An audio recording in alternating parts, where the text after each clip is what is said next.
Voilà, salam alaikum. Alors aujourd'hui, on va faire les endomorphismes remarquables d'un espace euclidien. Alors nous avions vu les endomorphismes symétriques, voilà. Alors aujourd'hui, on va voir les automorphismes orthogonaux, voilà. Donc automorphisme orthogonal d'un espace euclidien, voilà. Alors voilà. Alors qu'est-ce que c'est la définition d'un automorphisme orthogonal? Alors définition, tout d'abord tu fixes un espace euclidien, donc c'est une notion qui est relative à l'espace euclidien, donc tu fixes un espace euclidien, d'accord, orthogonal par rapport à cet espace euclidien. Mais si tu changes, ça ne va pas. Donc tu fixes l'espace euclidien. Alors que se passe-t-il? Un endomorphisme F de E, donc c'est un endomorphisme, ce n'est pas une application, qui conserve la norme, c'est-à-dire qui conserve les longueurs, voilà. Comment il est appelé? Est appelé un automorphisme orthogonal de l'espace euclidien E, etc. Voilà. Donc j'insiste, automorphisme orthogonal dans l'espace euclidien. C'est une notion qui est relative. Donc en résumé, dans notre vidéo on a vu endomorphisme symétrique, c'était remarquable. Alors aujourd'hui on va parler des endomorphismes qui conservent les longueurs, qui conservent les angles. Donc quels sont les endomorphismes qui conservent les longueurs et les angles? Ce sont les automorphismes. Ce n'est pas endomorphisme, les automorphismes orthogonaux. Alors il y a une remarque qui s'impose. Comme nous avions défini une base orthonormée, on appelle base orthonormée, on a ça. Mais est-ce qu'on a le droit de dire base? Donc, ce qu'on a fait dans l'autre séance de vidéo, on a justifié qu'une base orthonormée est avant tout une base. Ici, c'est le même phénomène. On l'appelait automorphisme orthogonal. Qu'est-ce qu'il faut justifier? Il faut justifier la terminologie automorphisme. C'est-à-dire, un automorphisme orthogonal est avant tout bijectif. Donc, on a la remarque suivante. Un automorphisme orthogonal est bijectif. Donc, il suffit de montrer quoi d'après le S2? Tu as un endomorphisme. Il suffit de montrer que le kerr de F égale à 0. Donc, montrons que kerr de F est égal à 0.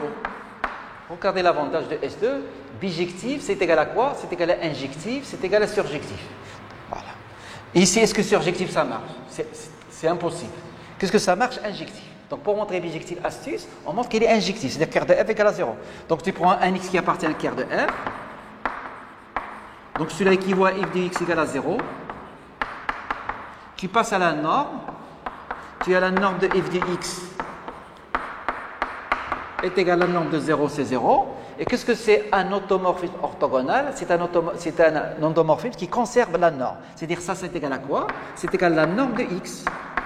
Mais la norme de x égale à 0, ça équivaut à quoi? Ça équivaut à x est égal à 0. Voilà, regardez.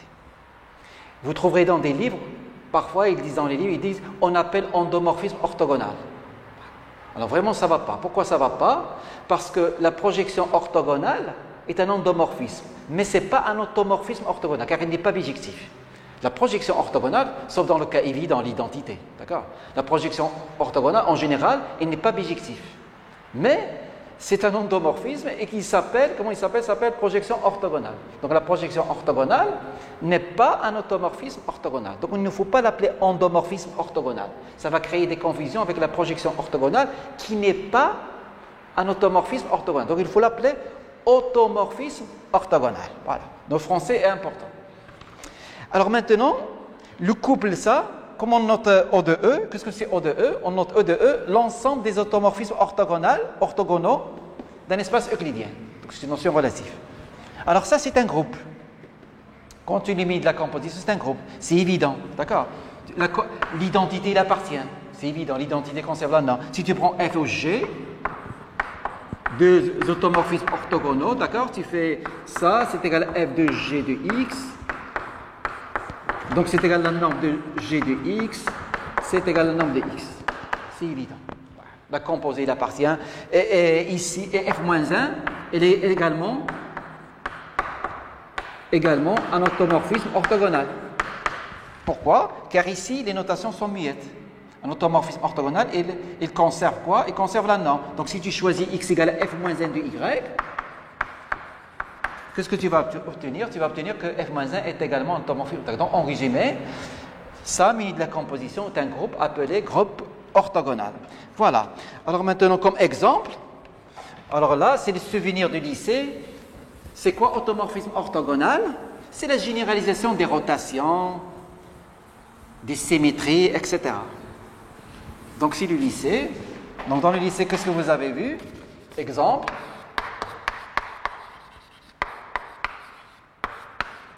Tu es dans le plan comme ça, par exemple. Tu as un M, il est là. Tu fais une rotation d'angle θ. Voilà, tu as M'. Donc une rotation d'angle θ, d'accord? Dans le plan vectoriel, qui va de R au carré, dans R au carré. Voilà, il conserve la norme, c'est l'évidence. Donc c'est l'évidence. Une rotation, il conserve quoi? Il conserve les angles, qui est x, y. Tu lui associes quoi? Tu lui associes la matrice d'une rotation. Qu'est-ce que c'est la matrice d'une rotation? Cosinus de θ, sinus de θ, moins sinus de θ, cosinus de θ. Donc tu la multiplies par x, y. Qu'est-ce que tu obtiens? Tu obtiens x cosinus de θ moins y sinus de θ.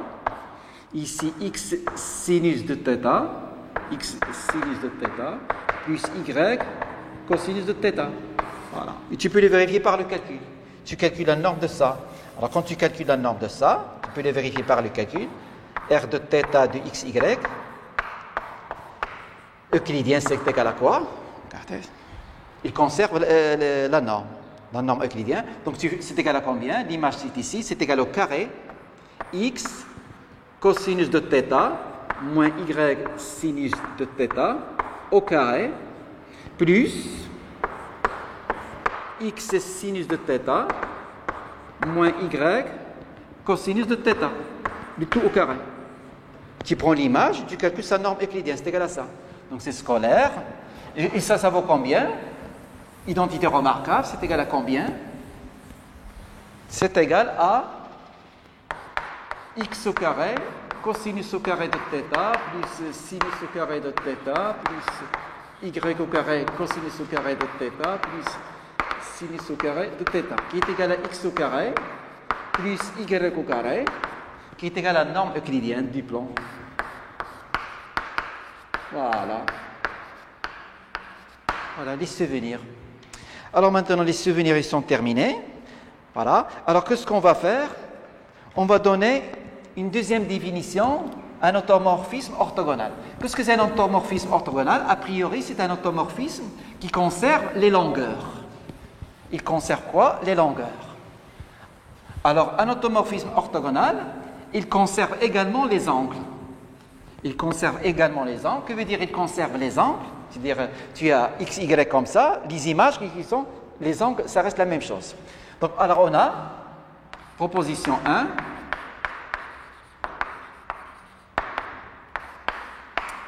donc soit f, un endomorphisme, bien sûr d'un espace euclidien, donc on ne va pas toujours le répéter. Alors les propriétés suivantes sont équivalentes. Alors, les propriétés suivantes sont équivalentes.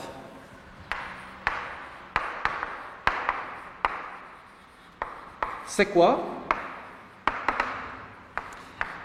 F conserve le produit scalaire.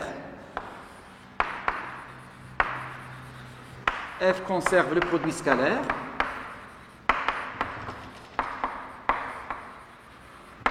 Ce qui signifie, quel que soit x, y appartenant à E,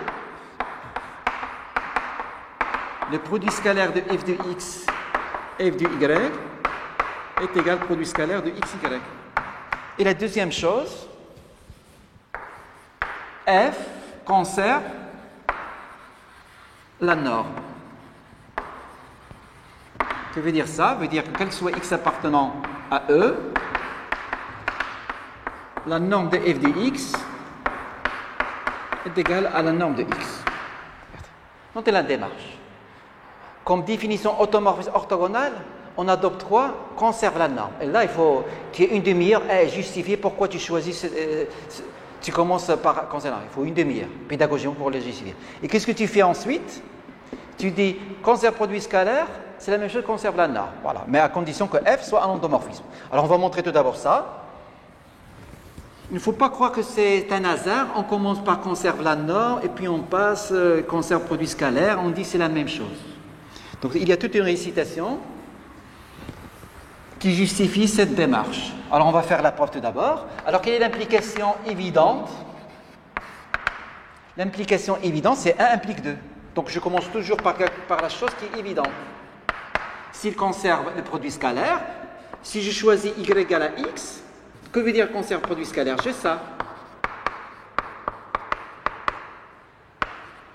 Donc j'ai le produit scalaire f de x, f de y est égal à x, y. Voilà. Donc si je choisis y égale à x, donc si je choisis y égale à x, qu'est-ce que j'ai? J'ai f de x scalaire f de x, c'est-à-dire la norme de f de x au carré est égal à la norme de x au carré. Ce qui équivaut à quoi? À la norme de f de x est égal à la norme de x. C'est l'implication évidente. Alors l'implication qui n'est pas facile, c'est 2 implique 1. Donc regardons 2 implique 1. Alors qu'est-ce que c'est l'hypothèse? Voilà. Comme l'étudiant a des problèmes avec les notations muettes, d'accord? Regarde, je joue la comédie. Qu'est-ce que c'est l'hypothèse? Au lieu d'écrire quel que soit x, j'écris quel que soit z, pour plaire aux étudiants. L'hypothèse, c'est ça. Quel que soit z appartenant à E, la norme de f de z est égale à la norme de z. Ce qui est ridicule. Z est une notation muette. Voilà. Et qu'est-ce que je cherche à montrer? Je cherche à montrer qu'il conserve le produit scalaire. Donc je cherche à montrer qu'il conserve le produit scalaire. Tout d'abord, cette hypothèse qui est là est équivalente au carré, car je manipule des nombres positifs. Donc elle est équivalente au carré. Qu'est-ce que je vais choisir z? Je vais choisir z est égal à x plus y, et x, y sont 2 vecteurs arbitraires de E. Alors, comment il va s'écrire cette hypothèse? Il va s'écrire la norme de f de x plus y au carré, c'est égal à la norme de x plus y au carré. L'éternel problème des notations muettes. Et qu'est-ce que je dois montrer? Je dois montrer qu'il conserve le produit scalaire. Que veut dire qu'il conserve le produit scalaire? C'est-à-dire que le produit scalaire f de x, f de y est égal à le produit scalaire de x, y. Donc, qu'est-ce qu'il faut faire? Il suffit d'évaluer ici. Donc, tu évalues ici, ici. Donc, je vais calculer ça. Qu'est-ce que c'est ça? C'est f de x plus y. C'est égal à ça.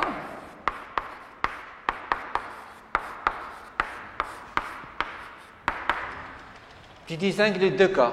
Je suis un étudiant sérieux. Un étudiant sérieux connaît l'identité remarquable qu'on a fait dans le cours 1000 fois. D'accord? Donc a plus b au carré, c'est a au carré plus 2ab plus b au carré. Donc c'est égal à ça. Identité remarquable. Qu'est-ce que c'est a plus b au carré? Donc un étudiant qui est sérieux, il écrit ça. Voilà. Un étudiant qui dort, qu'est-ce qu'il dit? Il dit ça. C'est égal par définition à ça. Bon, c'est agréable de dormir. Je ne dis pas que c'est pas... Il commence à développer par linéarité, etc. Et après, tu dis, je veux voir ma copie. Voilà. Donc, identité remarquable, on a ça. Mais par hypothèse, qu'est-ce que j'ai? Il conserve la norme. Donc, il conserve la norme. Ça, c'est égal à la norme de x au carré. Plus, je recopie ça. L'hypothèse, il conserve la norme. Donc, c'est égal à la norme de y carré. Voilà. Alors maintenant, je viens ici, je remplace. Donc, l'égalité étoile. L'égalité étoile est équivalente à quoi?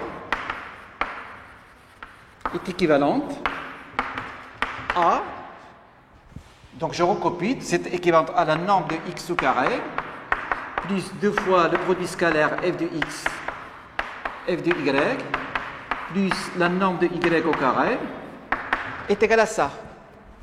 Mais qu'est-ce que c'est ça? Ça, identité remarquable. A plus b au carré. A plus b au carré, c'est a au carré plus 2ab plus b au carré. Et avec le codage que j'ai donné 1000 fois dans le TD, dans le cours. D'accord? Donc, c'est égal à la norme de x au carré, identité remarquable.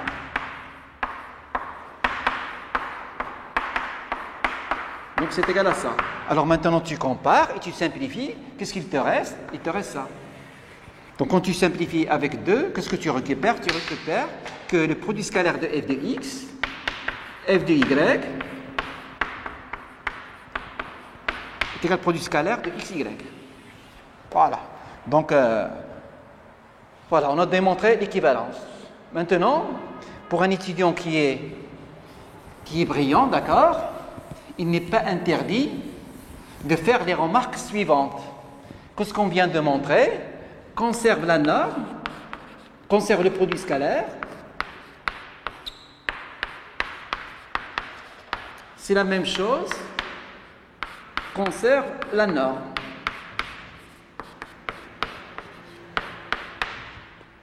Voilà, on vient de le montrer. Maintenant, il y a des remarques. Comment on fait un cours? On fait très doucement, et quand tu termines ton cours, alors là tu reviens.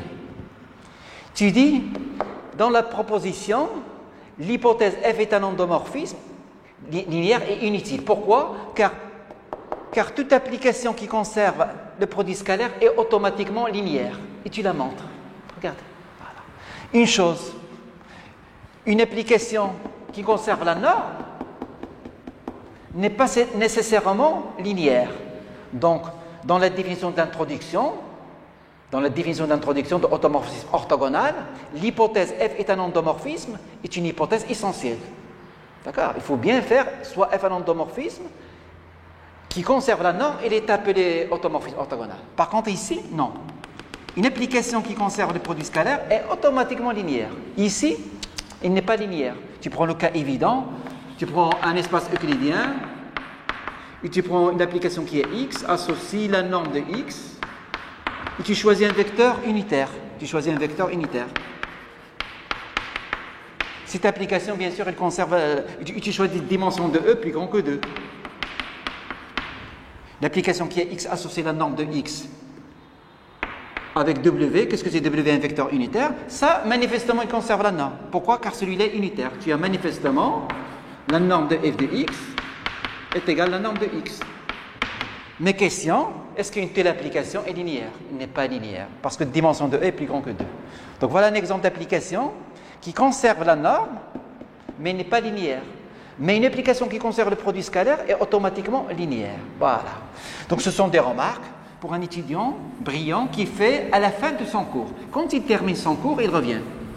Il justifie pourquoi une application qui conserve le produit scalaire est automatiquement quoi? Automatiquement est linéaire. Alors maintenant, qu'est-ce qu'on va faire? Qu'est-ce qu'on va faire quand on ne sait rien faire? Alors ça, c'est la page, donc je vais passer à la page 2. Voilà, on va définir matrice orthogonale. Matrice orthogonale d'un espace euclidien. Matrice orthogonale, ouais, matrice orthogonale. Donc on a une numéro 2, voilà. Alors si vous vous rappelez, dans les autres vidéos, qu'est-ce qu'on a fait? On a fait endomorphisme symétrique. Et qu'est-ce qu'on a remarqué? Qu'endomorphisme symétrique d'un espace euclidien, c'est la même chose que matrice symétrique. Regardez, c'est le même film qui se répète. Je suis dans un espace euclidien, j'ai défini un endomorphisme symétrique, mais chaque fois que tu fixes une base orthonormée, d'accord? Endomorphisme symétrique, c'est la même chose que matrice symétrique. Ici, c'est le même film, quoi? Tu as automorphisme orthogonal, d'accord? Alors, c'est la même chose. Alors, qu'est-ce que c'est matrice orthogonale? Alors, endomorphisme et matrice, c'est la même chose. Endomorphisme et matrice, c'est la même chose. Alors, que veut dire ça? On va faire l'exercice suivant. Je fixe une matrice A, soit A une matrice. Donc, tu peux toujours considérer son endomorphisme canonique, f de A, qui va de Rn, qui est grand X, associé à X. Chaque fois que tu as une matrice A, tu lui associes son endomorphisme canoniquement associé. C'est f de A qui est grand X à X. Alors maintenant, explique à toi-même que A et f de A, c'est la même chose. Regarde, je vais expliquer à moi-même. Qu'est-ce que c'est A? A, c'est une matrice. Il possède des colonnes, C1, C2, Cn. symétrie. Ça, qu'est-ce que c'est C1? C1, c'est AE1. C2, c'est AE2. Cn, c'est AEN. Regardez, ça, c'est la même chose que ça. Et ça, c'est égal à ça. Et qu'est-ce que c'est ça, A2E1, A2E2, A2EN? Un endomorphisme de Rn dans Rn est complètement déterminé par sa matrice dans une base. Donc ce qu'il y a là, donc ça est complètement déterminé par sa matrice dans une base. Et qu'est-ce que sa matrice dans la base canonique? C'est A. Donc ça, c'est la même chose que ça. Donc ça, c'est la même chose que ça. Regardez. Tu prends le stylo, tu expliques à toi-même. Pourquoi A, c'est la même chose que F de A. A, les colonnes, mais les colonnes, c'est égal à A1, A2, A2E, A2EN. Et j'ai ici un endomorphisme. Donc un endomorphisme est complètement déterminé par ses valeurs dans la base canonique. C'est-à-dire, pour connaître ça, il suffit de connaître A2E1, A2E2, A2E1. Donc ça, c'est la même chose que ça. Que veut dire ça, c'est la même chose que ça? Ça, c'est la même chose que ça. Ça veut dire que si j'ai adopté comme définition automorphisme orthogonal ça, alors nécessairement, il faut adopter pour matrice orthogonale ça. Donc il faut voir l'exercice suivant. Alors montrer que f de A est un automorphisme orthogonal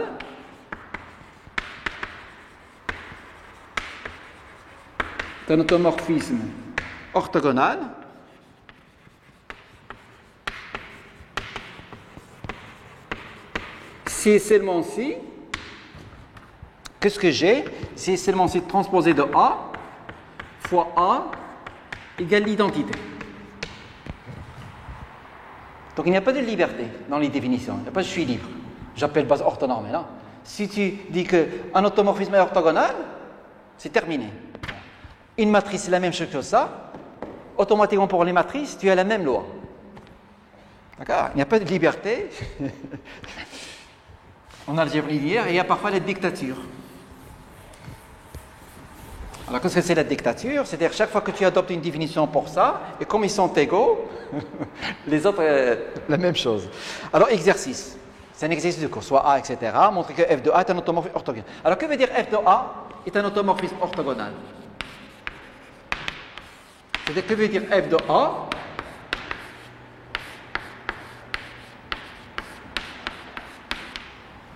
Est un automorphisme orthogonal. Orthogonal où Rn, il y a plusieurs produits scalaires. Pour le produit scalaire canonique, d'accord? F de A est un automorphisme orthogonal pour le produit scalaire signifie ça. Quel que soit x, y,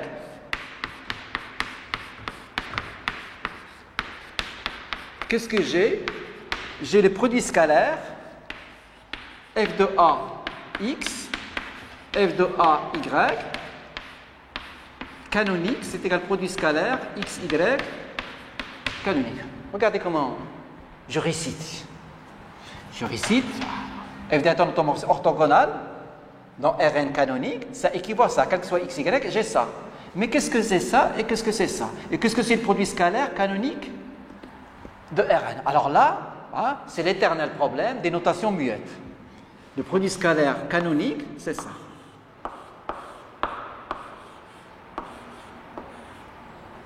Des vecteurs colonnes, c'est quoi? C'est égal? C'est égal à transposé de y fois z. L'éternel problème des notations muettes. Voilà. Je ne peux pas écrire x, y. Car si j'écris x, y, il va la confondre avec ici. Donc y, z canonique, c'est égal à ça. C'est l'écriture matricielle du produit scalaire canonique. C'est somme des y, i, z, i. Ça, c'est somme des y, i, z, i.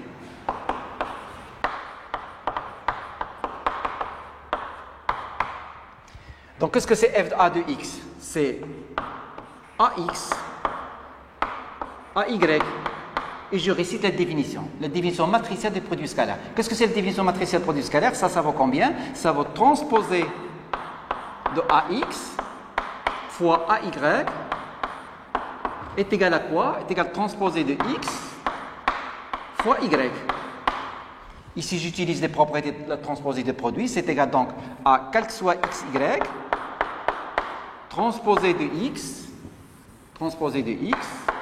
transposé de A fois A, y est égal à quoi? Est égal à transposé de x fois Y. Maintenant, l'éternelle chose que je répète, je l'ai fait dans notre vidéo plusieurs fois. Deux matrices, ils sont dites égales. A égale à B, ça équivaut à quoi vectoriellement? D'accord? A égale à B, ça équivaut à quoi? Alors, A égale à B, les matrices, c'est hors sujet. Ça, c'est des choses hors sujet. Que veut dire double parenthèse? Hors sujet. Que veut dire deux matrices, ils sont dites égales? Alors, deux matrices, ils sont égales. C'est quel que soit X et Y appartenant à Rn ou bien Kn, ça n'a pas d'importance.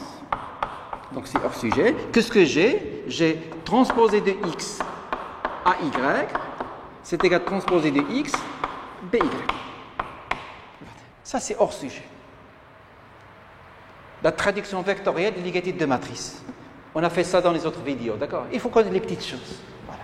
Comment vectoriellement on écrit que deux matrices sont égales? Alors, quand tu vas ici, tu as ça, regardez, est égal à ça. Mais ça, c'est quoi? Ça, c'est transposé de X, l'identité de N, Y. Donc, tu as l'identité de N est égal à ça. Qu'est-ce que tu dis d'après le rappel scolaire qui est là-bas? Des choses élémentaires qu'il faut connaître. Hein? Tu dis que transposé de A fois A est égal à combien? C'est égal à l'identité. Alors, c'est terminé. Il n'y a pas on appelle matrice orthogonale. Il n'y a pas on appelle matrice. Tu es obligé. Comme tu as adopté comme définition ça, pour les automorphismes orthogonales, tu es obligé d'adopter pour matrice orthogonale ce qu'il y a ici. Donc, c'est terminé. Donc c'est comme à l'armée, il faut être obéissant, il faut écouter. Donc, tu n'as pas le choix. Quand tu dis endomorphisme et matrice, c'est la même chose. Donc, tu n'as pas le choix. Tu as intérêt à adopter la définition suivante. Alors, qu'est-ce qu'il dit cette définition? Définition 2.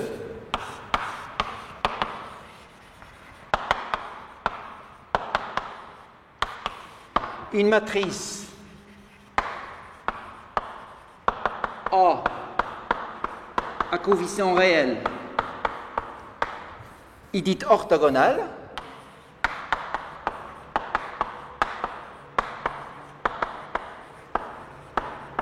si l'on a, regardez comment je suis obéissant, transposé de A fois A est égal à l'identité.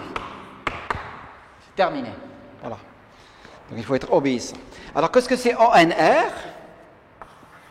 ONR, c'est l'ensemble des matrices orthogonales.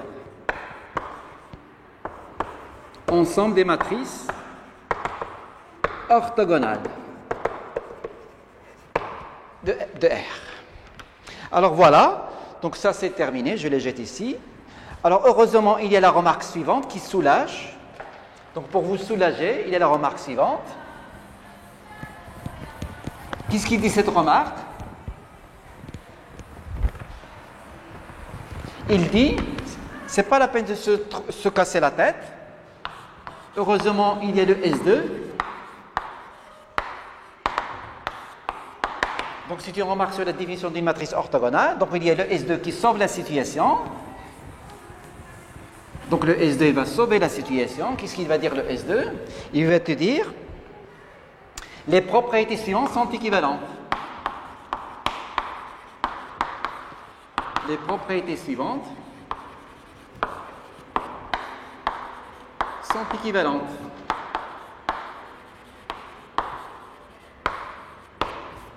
C'est quoi? Notre définition, transposée de A fois A égale l'identité, et 2. Qu'est-ce que c'est 2? C'est pas la peine de se faire du souci. Est-ce que je mets transposé de A ici ou ici? Pourquoi? Car grâce au S2, qu'est-ce que nous avions vu au S2? AB est égal à IN, ça équivaut à quoi?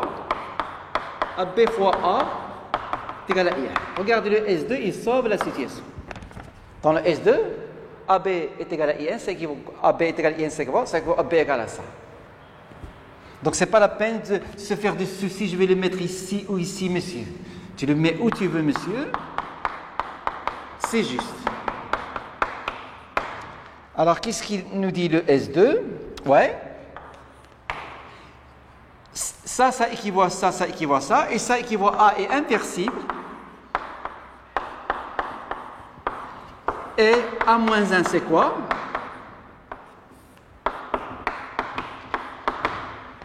A est inversible et A-1, c'est la transposée de A. D'accord? Donc, il ne faut pas dire ça équivaut à ça, A-1 transposé A. Il faut très doucement.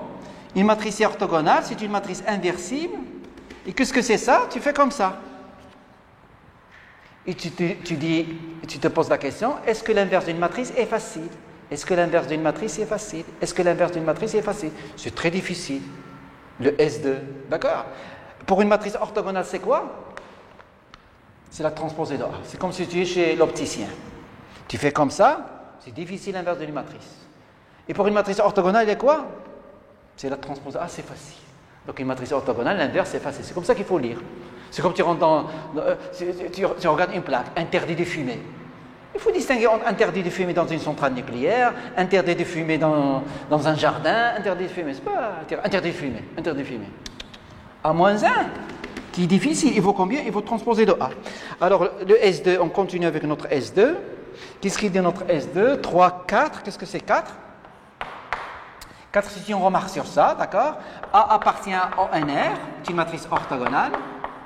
Si seulement si, la transposée, il appartient à ONR.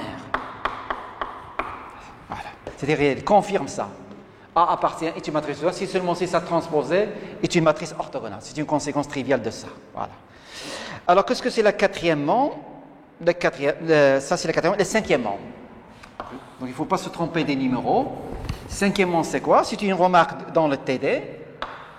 Si A est une matrice orthogonale, qu'est-ce que j'ai? Alors, le déterminant de A, il appartient à -1 plus 1. Le déterminant de A, il appartient à -1 plus 1. Et pourquoi? Parce que tu as la relation ça. Quand tu passes au déterminant, qu'est-ce que tu as? Tu as déterminant de transposé de A fois le déterminant de A est égal à 1.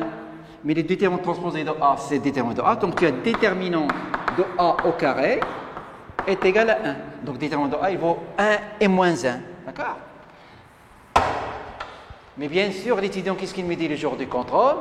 Je lui pose la question, justifie que la matrice A est orthogonale. Et lui, qu'est-ce qu'il me dit? Il me dit parce que le déterminant vaut 1.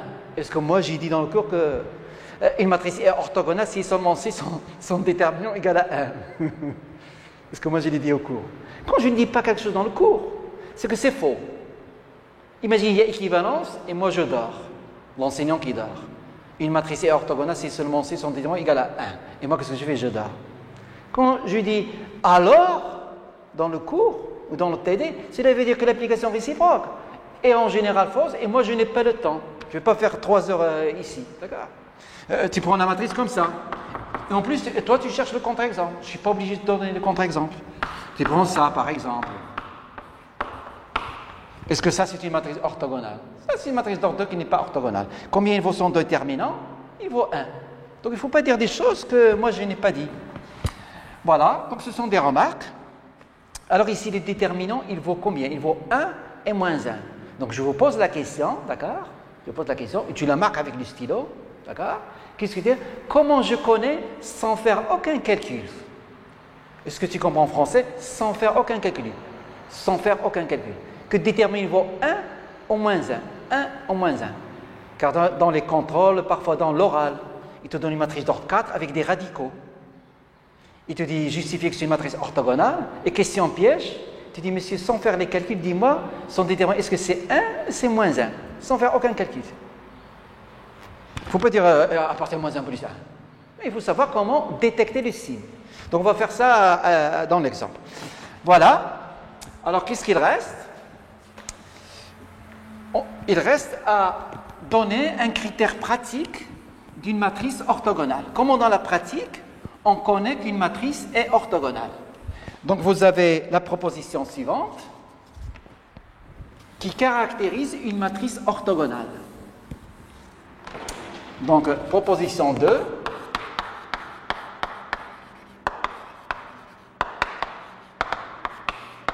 Donc j'ai une matrice. Donc tu as une matrice A à coefficient réel est orthogonal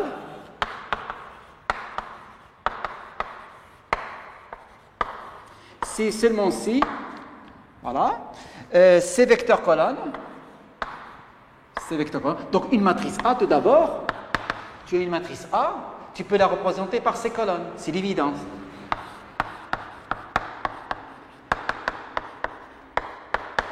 Une matrice A, tu peux la représenter par ces lignes.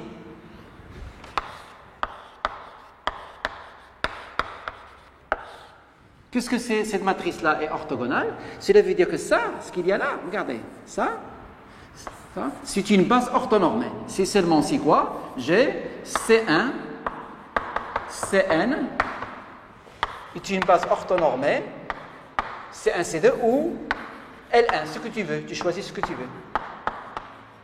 Tu choisis ce que tu veux. C'est-à-dire les vecteurs colonnes ou bien les vecteurs lignes, ils forment quoi? Une base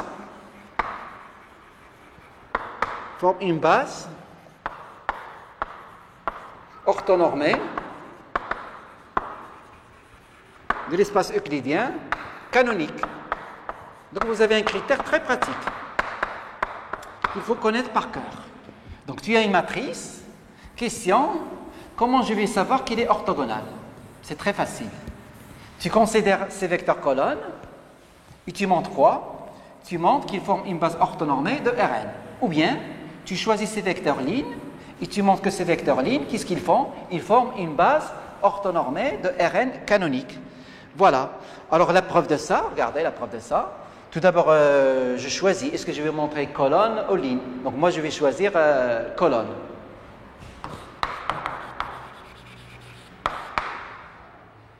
Et est-ce que j'ai le droit de choisir colonne ou ligne? C'est ridicule. Colonne ou ligne, c'est la même chose. Pourquoi? Car si A est orthogonal, sa transposée, c'est orthogonal. Donc c'est la même preuve, il reste vrai. Donc si tu la montres pour les colonnes, automatiquement il est vrai pour les lignes. Pourquoi? Parce que A est orthogonal si et seulement si la transposée de A, quoi? Elle est orthogonale. Et qu'est-ce que c'est les colonnes de transposée de A? Ce sont les lignes de A. Alors preuve, tout d'abord, je vais me débarrasser des lacunes de S2. Qu'est-ce que c'est le produit de matrice? Qu'est-ce que c'est le produit de matrice? Qu'est-ce que c'est le produit de deux matrices? L'éternel problème. L'éternel, ça s'appelle l'éternel problème. Ça, c'est A.